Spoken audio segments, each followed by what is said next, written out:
Welcome to This Week in Nerf. I'm Adriana, and this will not be short. I'm not sorry, I'm just tired. We did regular 5v5 league and then foam pro tour practice immediately after. It's been a long day. Let's get into it. Dennis Spears posted a super cool mechanism on YouTube. This horizontal mag pusher is a huge step to having a Nerf P90. The spinning prongs help to guide the dart down the curved track and just place them into the flywheels. It's super cool that it works with a variety of short dart types as well. This kind of innovation is exactly what I love seeing from this community. He's also planning on building a blaster around this mechanism and releasing the files so that anyone can build their own blaster around this core. We talked about this at the war today, and someone mentioned the possibility of having 2 magazines and a wheel for each one so you could simultaneously feed from 2 mags and double the fire rate. What would you do with a mechanism like this? There's so many possibilities. Maybe an arm-mounted blaster? That'd be cool. We talked about Worker's version of the Esper a few weeks ago, and now Captain Slug has gotten to see one firsthand.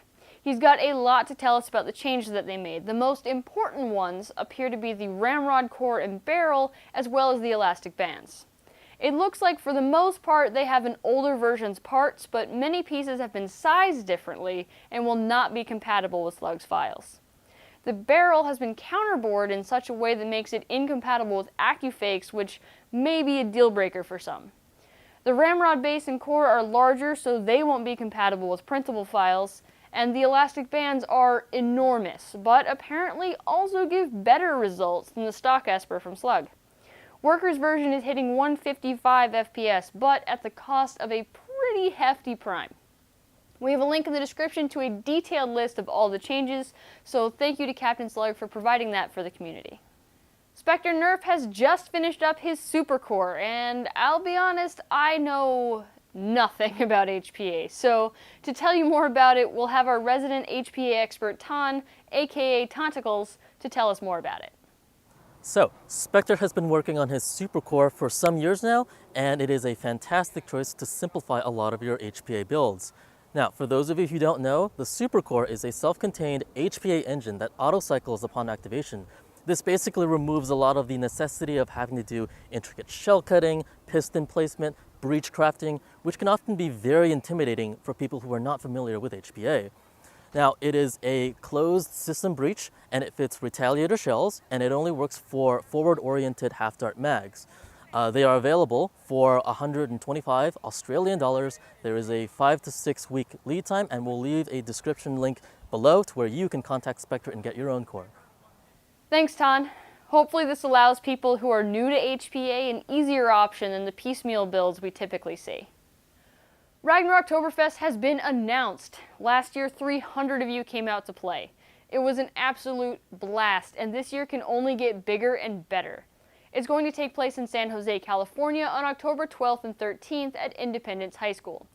Thanks to JMON, we've secured an awesome venue with some very interesting play spaces where you'll always need to be on your guard. On Saturday, prepare for a Viking-themed version of The Stalking Dead to the End of the World. Sunday, we'll have massive-scale Superstock games running concurrently with Blaster Tag Association's National 5v5 King of the Hill tournament. Last year, we had thousands of dollars worth of prizes, and this year we might see even more. We got to tour the campus, and we are ultra excited for you all to play with us at this new venue.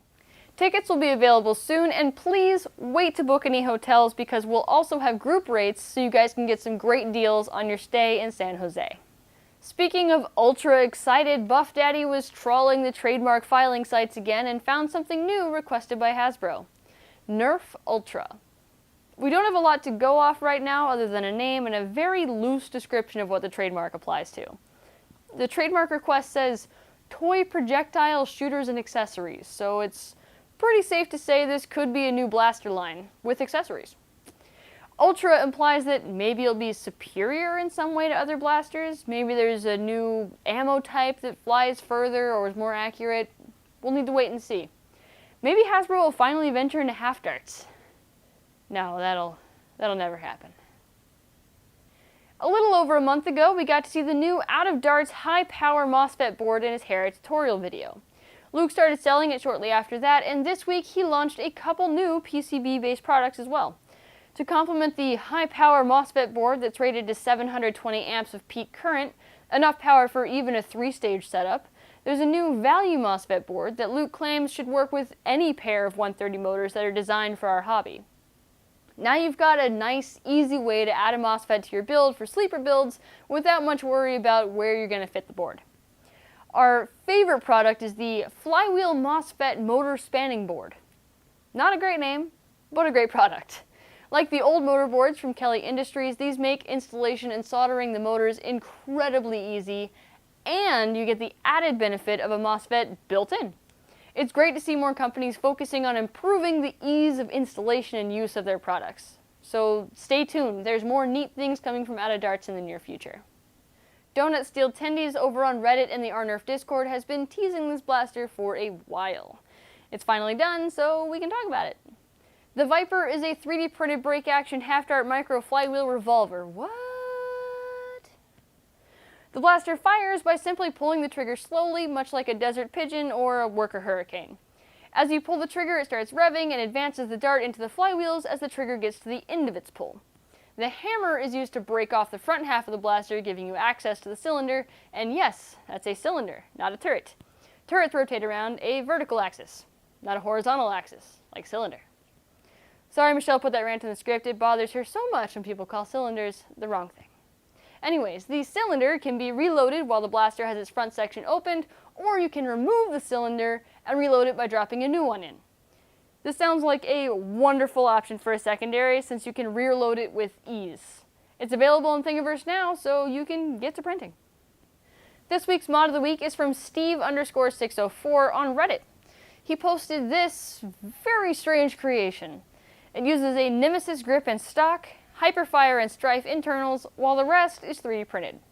The design isn't like anything I've seen before, and definitely one of the more creative builds we've seen. This is just a super unique aesthetic, and I think it's awesome he was able to pull together something so crazy while using existing parts. This week's video of the week is from Lightning Eagle 14. This video is the second in his educational series and covers a very common question. What blaster do I mod first? All of his suggested blasters are very well supported by the community, both in terms of tutorials and walkthroughs, as well as aftermarket parts and drop-in kits. Any newbie to modding should be able to pick up any one of these blasters and be able to easily find the information required for them to learn to mod it. The only one I'm iffy on, and he does touch on this in the video as well, is the Drain Blaster. I don't think I would suggest it to newbies because singling it is legitimately dangerous, but I would agree that things like absolvers and rocket launchers are fun. Great video, Lightning. I hope it helps someone start their modding journey. Thanks for watching. As usual, all the relevant links are in the description. Like, sub, blah, blah, blah. And if you're in Minnesota next weekend at the Project My Neighborhood War, come find us. We'll be there. You may even see the elusive Michelle. No? Okay. I guess I'll leave you in the hotel room then. Yay. Outro, outro, outro, outro. No one sleeps here. No one.